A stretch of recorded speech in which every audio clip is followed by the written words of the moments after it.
What's going on, guys? Welcome to the first in 2024, the first live Q&A from me, Tony Maritato, and the Facebook group, Total Knee Replacement Support Group for Kind People. I am completely out of practice, but if you guys have questions, I'm going to go through some of the posts in my Facebook group. I'll share the link, in fact, to the Facebook group if you're not already a member. Let me see here. You should be able to come in and join. But I just had a little spare time out of the clinic today. Let me see. That should be. If you guys share your questions in the YouTube chat, I'm more than happy to answer what I can. Of course, disclaimer, this is not intended to be medical advice. This is not physical therapy advice. This is purely educational. I would tell you what I would tell any physical therapy student that I might be working with. But while you guys are joining, let's take a look at some of the questions. I'm not going to share my screen from the Facebook group, but I'll read the questions and give you some replies. So it said, I'm surprised how much stamina took a hit. I'm 6 weeks post-op and still dragging. That's super common. So I'm fortunate in that I get to see patients as soon as 24 hours after surgery. And oftentimes those patients are experiencing kind of low energy, maybe some nausea, maybe some other discomfort, but a lot of that is also attributed to blood loss. Some patients become anemic, but we know that with the blood loss, your stamina goes down. Stuff that you would normally expect to do easily, like washing dishes, all of a sudden wipes you out. So it's one of those things where 6 weeks is about the turning point where I find that patients who are really fatigued, really tired, and of course, most patients aren't sleeping well, they start to get their energy back. Their red blood cell supplies start to come back up. Their hemoglobin is up. They're feeling better. Some patients do end up needing a blood transfusion or they try iron supplements, but 6 weeks, low stamina, totally normal for what I would expect. Let's check another question or another comment.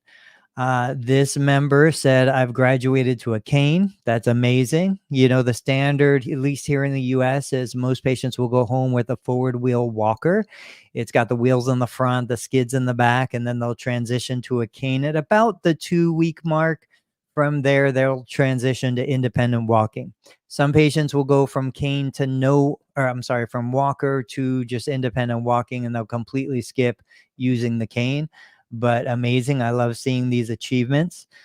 Another member said, is anyone back to running post-op? Question mark. Just curious. I know everybody is different, but for anyone that can run pre-op, were you able to run post-op?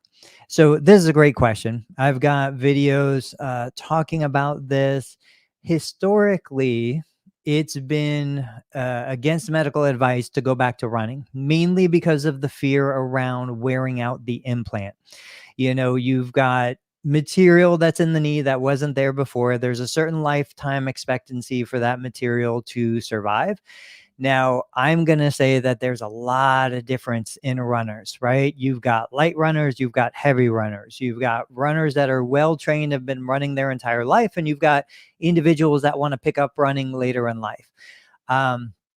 This is definitely a question for your surgeon, and you're going to find surgeons have different philosophies on this. I have interviewed on this channel several surgeons who have said you are more than welcome to return to running. Of course, running on a compliant surface like grass or sand might be a little less impact on the implant, but you're really weighing your satisfaction of life with the expected lifetime use of the implant. So if you're in your 70s and 80s and you've run your entire life and you love running and you have a 20-year implant, some are 30 years now, it might be worth returning to running again. But that is a specific question for your surgeon. I can tell you that we've had multiple patients that have gone back to running, some patients that are doing triathlons. They're in their 60s and 70s. We have lots of golfers that have gotten back. Not that you're running for golf, but just to give you an idea, it really kind of runs the spectrum on what people get back to doing. So Kirk's here. He said, if you fall on your new knee, how bad is it? That's a great question. Um, I can tell you that when I'm seeing a patient for the first time in the clinic, my primary objective is building confidence in that patient. What I typically tell my patient is, look, the knee, the implant, very durable, very strong. Most implants are cemented implants. They're not going anywhere from the moment you get out of surgery. We've had patients that have fallen, aside from the normal trauma of falling, some bruises, some scrapes. The implant itself is generally strong, stable, and in place. There's generally no harm that comes to the implant. Now, of course, falls can be different. If the leg gets twisted, you can injure other components other than the implant. But generally speaking, I try to build confidence in my patients to let them know, look, nobody wants you to fall. We do everything we can to avoid falling. But I've had patients who have fallen and they've all recovered wonderfully. None of them have, knock on wood, none of them have had any complications that required any type of revision. Gillian's here. Does exercise become easier after the staples are removed? I asked. I feel like they're making the knee tight. That's another great question. I love the staples question. I've recorded videos answering that question, but I'll tell you now, while from the surgeon's perspective and the therapist's perspective, the staples should have no impact on how you function, how you exercise, your range of motion. But I can promise you, every single patient I've gone through that's gone through therapy with me, and this is 20 plus years of patient experience, everyone who has had staples has said once the staples are removed, they have better range of motion, more freedom of movement, they feel better about their exercise.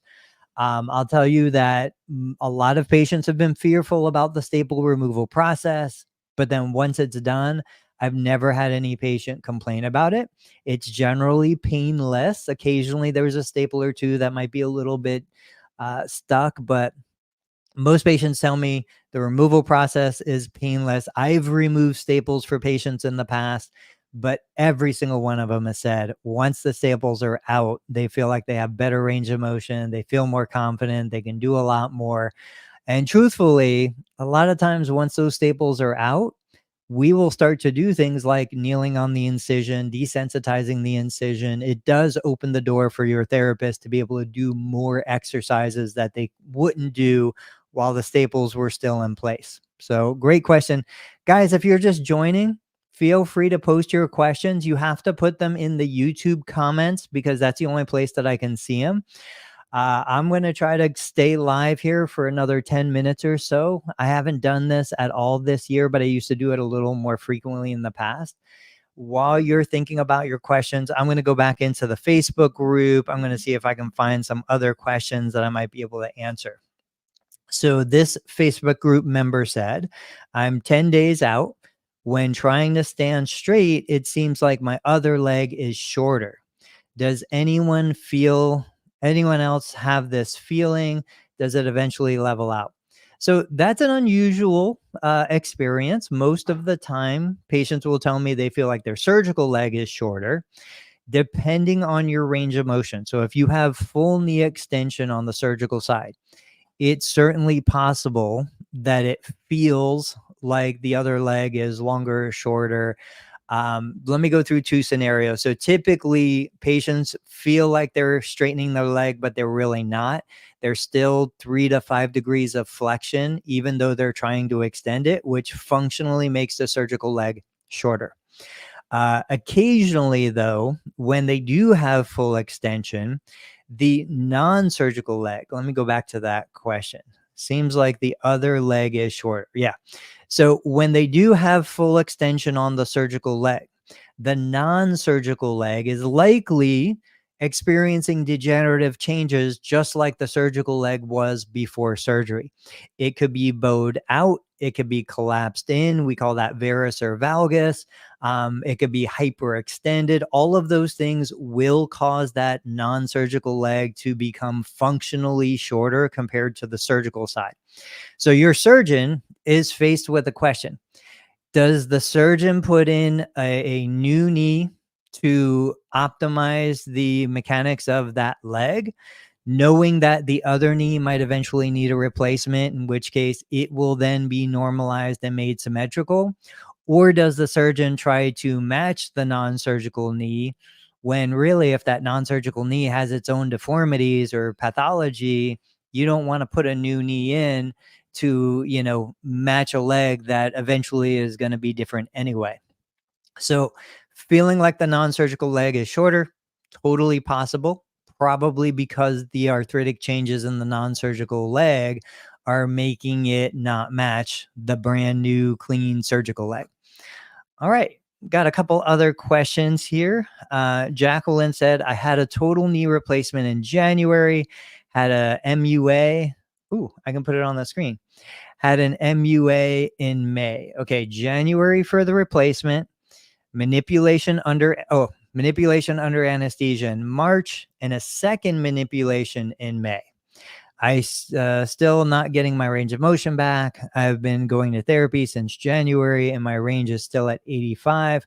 What else do I do? Ooh, that's a good question. I've had this scenario. So I've shared videos on the channel where patients are coming to me literally 60 or 70 minutes following the manipulation. And I'm seeing them right then and there that first day. And then I'm seeing them every single day for the next 2 weeks. We're fortunate. We have a small private practice. I can see patients on Saturdays and Sundays because it's my practice. I can do whatever I want. But I've had multiple patients who have had multiple manipulations. And my first priority is tell you it's probably nothing you are doing wrong. And I know that a lot of times the patient gets blamed for not doing enough or not trying enough or not, being aggressive enough. It's none of that. Um, I know these patients. I've worked with them. I know them personally. They've done everything they can possibly do within what they're capable of doing, and they still don't get the range of motion. Now, something I will say, and I don't have an answer for this, but on occasion, I've had patients who have had more than one manipulation. They've struggled and struggled and struggled. And then all of a sudden, it's like a magic wand is waved and the range of motion comes. I don't know. I can't explain it. I know that they worked so hard in the beginning, got no improvement. And then at some point, and this is usually 6 months, 9 months down the road, at some point, suddenly they get this huge improvement in range of motion. And they're very happy, of course, but I just don't know why. I can't explain why. I can tell you that more often, what I'm experiencing is patients are doing too much. And so they're not giving the tissue time to heal. A lot of times patients will develop overuse conditions like a tendonitis or a tendinopathy, a bursitis. Um, and they're so fearful to take a day or two break and not do any of their exercise and just do their normal daily activities because they feel like I'm stuck at 85 degrees. I've been through these procedures. I'm not getting better. Everybody's telling me I got to do more. They won't just take even 24-hour break. And once I can convince them that, hey, look, this is tissue. It needs work and it needs rest. And if you're not getting the rest, the work is just going to pile up and it's going to cause other problems. Once I can convince them to just take 1, maybe 2 days off, almost every single time that patient comes back feeling better, feeling more motivated, and having better range of motion. There are some specific techniques, but if you're in therapy, I'm sure therapist is doing a great job. I'm sure they're doing everything they can. It's just one of those things where no matter what you or your therapist or your doctor wants, your body is going to do what it's going to do. And you've probably heard me say this before. I would always rather have a knee that's too tight than a knee that's too loose, because a tight knee can always loosen over time, but a loose knee will never tighten back up. And so loose, unstable knees are where people run into real problems, real challenges. That's typically where they need a revision.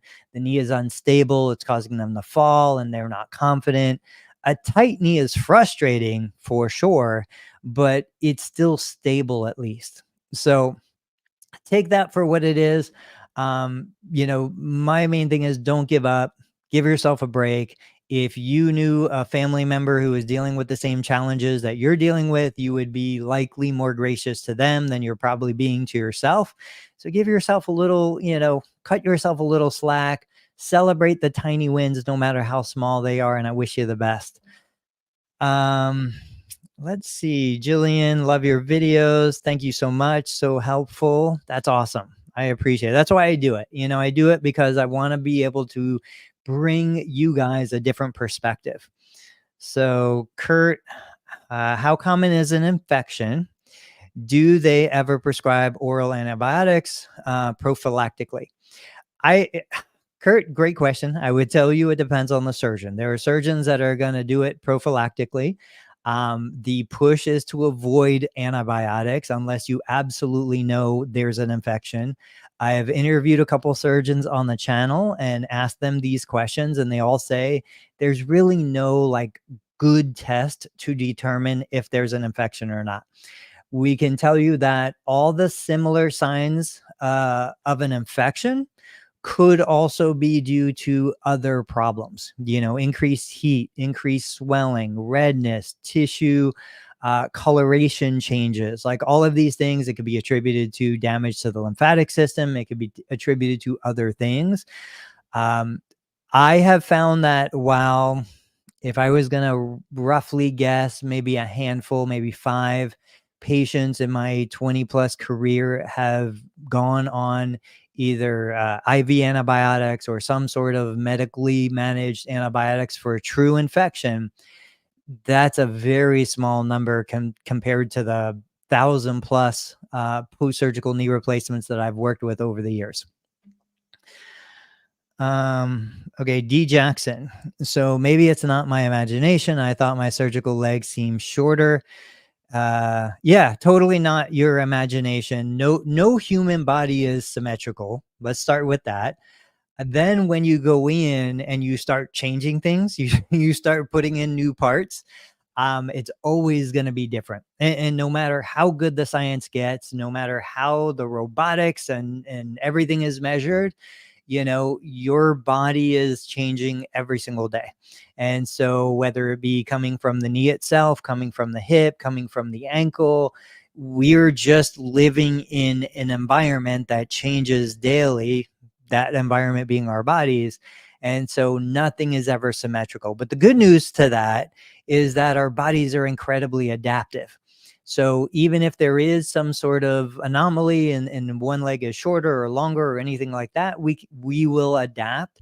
It may cause some back pain for a while. It may cause some hip pain for a while, but you will always overcome as long as you don't give up, as long as you treat yourself appropriately and you do the exercises and you do what you need to do to stay healthy. KT, I love the videos. Thank you so much. Can the total knee replacement cause both legs to seem swollen? Whoops. Okay, here, let me get that up here. Both legs to be swollen for a period of time. My legs seem chubby suddenly. Maybe I'm in denial. So typically when that happens, there's a couple reasons. It could be a reaction systemically. It could be a reaction to the medication. It could be just a response to being less active.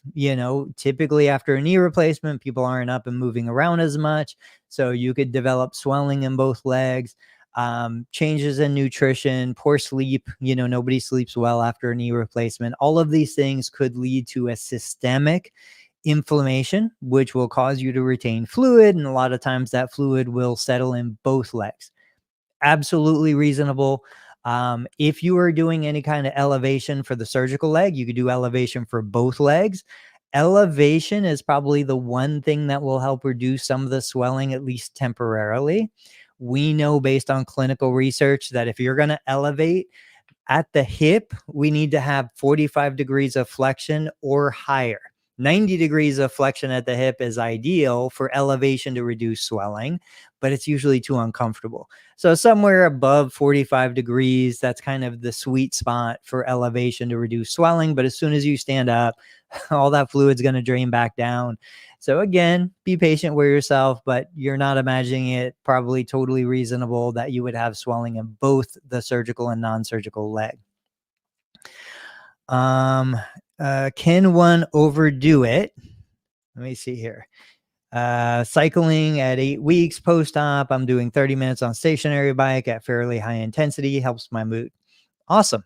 Yes, you could be overdoing it, but there's always a give and take, right? So now I didn't have a knee replacement, but I love going for a run. And there are days that I should rest, but I know going for a run helps clear my mind, helps improve my emotional state, my physiology.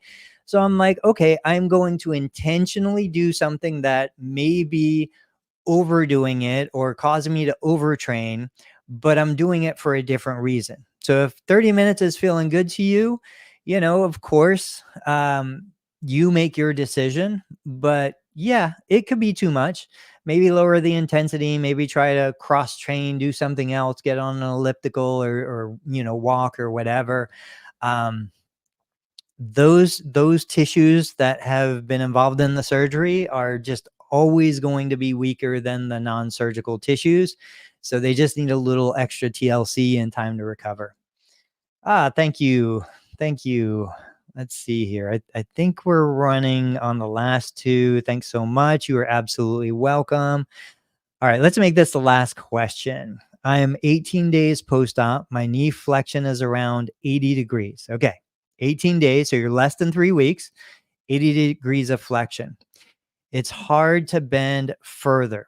Totally reasonable. My expectation, and I am much more, you can say conservative or liberal on expectations. If somebody is at 90 degrees at 4 weeks, I think they're doing great. And it's not even about the numbers. It's about, are they improving? It's okay if you're measuring improvement with a calendar and not a stopwatch. That's okay. You're doing great. You're doing very well. Any tips? Also, will I be able to walk without a cane? So the cane is an interesting question. I'll come back to the range of motion in just a second. But when we talk about transitioning from walker to cane to no assisted device, if you're still at 80 degrees of flexion, my expectation is you're probably not 100% stable. There's going to be a big difference in the symmetry of your steps and your support phase and all that kind of stuff. Having the cane, I wouldn't look at it as, holding you back.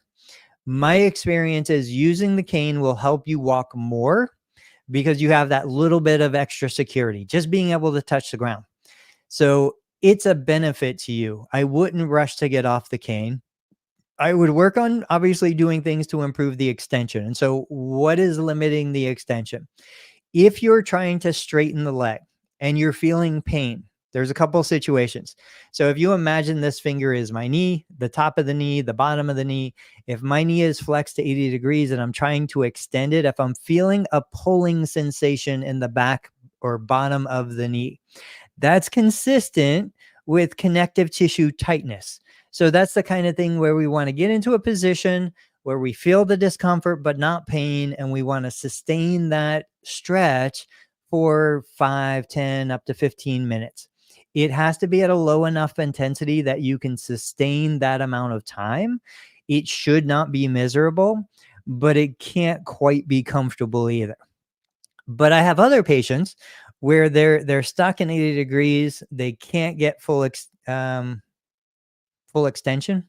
I might have confused your question, but they're feeling pain on top of the knee. So if I'm trying to straighten the knee and I'm feeling pain on top of the knee, we might be dealing with some patellar tendonitis. We might be dealing with some other issues. This would be a situation where massage might be a more appropriate.